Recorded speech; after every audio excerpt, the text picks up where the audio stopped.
The Joe Rogan Experience. It's amazing what people can do when they decide they're going to do it. And Yes. It's like, Yes. But yeah, I mean, I think for this particular run, I probably would have kept punting it down the road, and had I not talked to Justin Wren, to be honest with you, like. When you do something like that, like part of the reason I think you do that is, for me anyway, is when I see like ultra endurance sport too, it can be a very selfish sport because you're putting in tons of training. Race day is like an all-day effort with tons of people helping you out. Like they're taking time out of their schedule, their day to come out there, crew, pace, essentially like be your support system while you're out there kind of trying to do all these things. So part of it is like I want to try to give back in a way as well, as opposed to just always going out and racing for my own sake. And what will be done? How will it? Will you have sponsors? Like, yeah, how are you gonna do it? Hopefully, what we'll do is I was talking to Justin. Can we sponsor you? Absolutely. Really? Yeah. Beautiful. Yeah. Will you wear like a JRE logo on one of your shirts or something? No doubt about it. Fuck yeah. All right, we're in. Let's do it. Awesome. We got one sponsor on board. Here we go. Yeah, hell yeah. But yeah, so like when I talked to Justin, I mean, Justin is. I mean, Justin well. He's been on the show. I love that guy. And I think it was on here that I heard his podcast for the first time. I know I heard him tell, I guess, what you would call his origin story here. And I think I heard it again on like the Mind Pump Media Guys podcast. And it's when I describe just listening to Justin Wren's podcast or his interviews to people, I try to say like, well, it kind of comes in these stages where he tells his background story of like his experience with bullying. And at first your heart just sinks for the guy. You're thinking like, well, how could anyone have to go through that? I would never want him to go through that. And then you kind of transition into this phase of like, you kind of get nervous and anxious because you're thinking like, well, who did I say something mean to when I was younger? Or who did I potentially affect in a negative way? And then it's like, then you just want to try to do something to support. And, it's really, when you look at someone like Justin Wren, it's mind-boggling to me that this guy isn't like an internationally known hero or leader yet anyway. Well, he's becoming that. He's getting big. He really he's is. Getting big. I mean, the only thing that's holding him back is he keeps getting sick. Yeah. He's just got a it. fucking crazy, his parasites he's got now. They don't even know what they are. Yeah. He picked up some parasites in the Congo. They can't even identify them specifically. Uh-huh. And he's really suffering health-wise. And you would never know talking to him. Like, he just goes about it. Like, the guy's gotten malaria. Like, most people would probably say, okay, I went over to Africa. I got malaria. I helped some people out. I'm good. I'm good. Now someone, we'll raise some money for this charity and we'll send it over to him or something like that. But no, he keeps going back and keeps getting got malaria 3 times. So, yeah, 3 times. And now he's got the unknown parasite.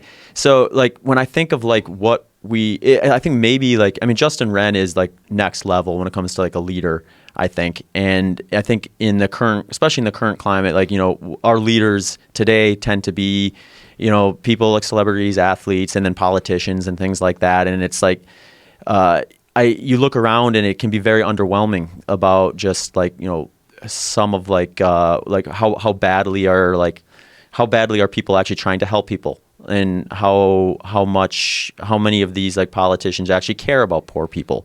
How many of them actually care about someone who's disenfranchised, or how many of them actually care about... Why are they doing it? Yeah. Are they doing it to just get elected, or do they actually care? Mm-hmm. Well, with Justin, it's just care. Yes, it's all 100%. care. There's no worry at all about ulterior motives. They don't exist. There's no ulterior motive to sleep on a dirt floor in a grass shack with the pygmies like he's done for months at a time. I mean, he's just doing it for love. Yeah. Yeah, so I think like when I look at, like, I think people want to help, and I think people want to do things that are good for humanity, but oftentimes they don't necessarily have that example to kind of like to lead the way.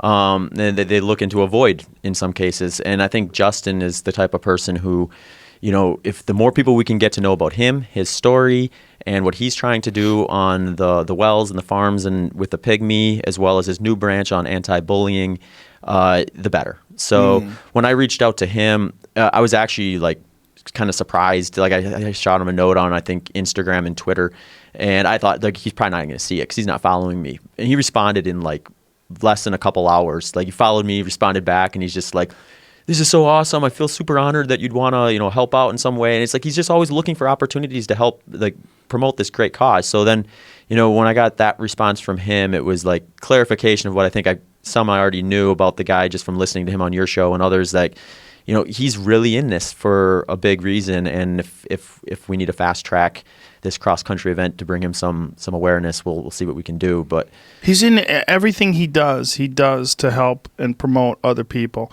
Even when I was trying to talk to him about his parasite, I had to get him on track. He's like, you got to interview my doctor. No, fuck your doctor.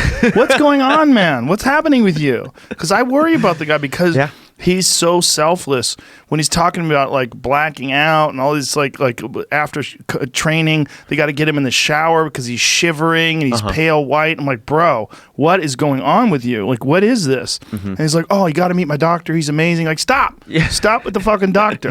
Like, I don't want to get, what is happening? He doesn't want to talk about himself. It's amazing. He's the most selfless person I've ever talked to. He's talking about fighting again, right? He's getting over these incredible bouts of antibiotics that weaken your ligaments, right? Like when you take Cipro or any of these like super intense antibiotics, one of the side effects is a lot of times people get injured, like your ligaments get injured, because apparently there's a weakening effect, which is really it's really fascinating when you think about the human body as an overall organism, and that it's really an ecosystem, and that when you flood antibiotics into that ecosystem to try to prevent disease from destroying it, you also have these unintended side effects, and one of them is weakened ligaments. And there's a correlation between people getting staph infection and then blowing out knees, ACLs, tendons and things along those lines afterwards. So both of his shoulders are fucked.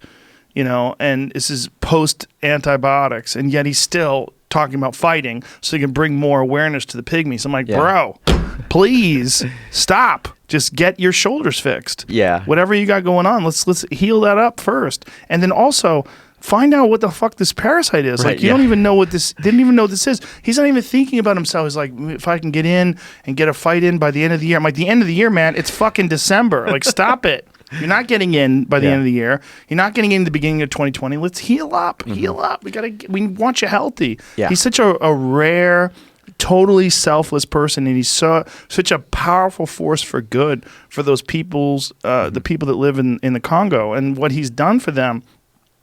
I mean, I don't know how many wells they've built so far, but they've made an alliance with the Cash App, which is one of my sponsors. So every time someone downloads the Cash App, when they use the code Joe Rogan, whether it's for Google, for Android, or for iPhone, for an iPhone, for Apple, you get $10 goes to this cause. So they've raised hundreds of thousands of dollars, and they're building wells right now. It's just this amazing thing that he's done, and he's just like, you feel like a piece of shit. Like when you're around him, you're like, why am I not this nice? Yeah. He's so nice. It's like it wasn't enough for him to find people who were hard off. He had to go and find the most forgotten, most hard off people on the planet. Right. It's like so many people in Africa have it rough. He's like, no. Who's got the roughest? Yeah. The tiny the worst folks spot? that live, and and on top of that, the guy's a world-class mixed martial artist. I mean, he really is. He's one of the best heavyweights in the world. And how much better would he be if he was selfish and he spent all of his time training and not getting malaria 3 times, not having this unknown parasite that they think might be in his fucking brain. Ugh. I mean, they don't even know what I was just reading this story about some guy who was having seizures, and it turns out he had all these worms in his brain.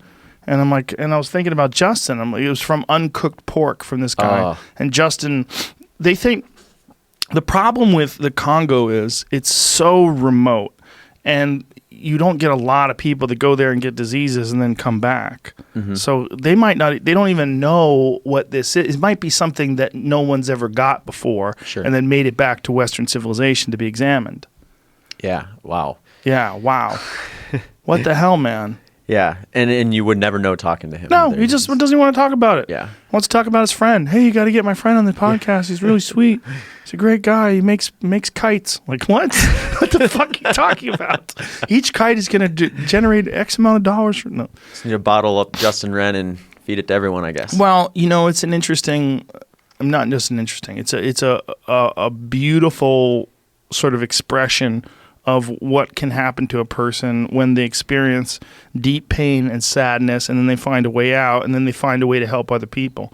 And that's sort of what he's done. His childhood was really rough, And he came out of that a super kind person, as opposed to being angry and mean. I mean, this is what we need more in the world, right? We need more people building people up and helping, and less people tearing people down and hating. I mean, so much of what social media is used for, and so much of what the internet is used for, is hate, is anger. There's so much anger, and to see someone like Justin, this rare soul that has found a way to almost universe. I mean, like almost everything he does is channeled towards good, all of it, including kicking people's asses. Yeah. Which is like, how do you make that good? He found it. He Yeah. found a way to make kicking people's asses a good thing. It's beautiful. I'm really honored to be his friend. So he's one of my, the rarest people that I know. Yeah, no doubt. No, it's been cool to hear his story, and I think thanks to you, he's probably got a much bigger audience too. So.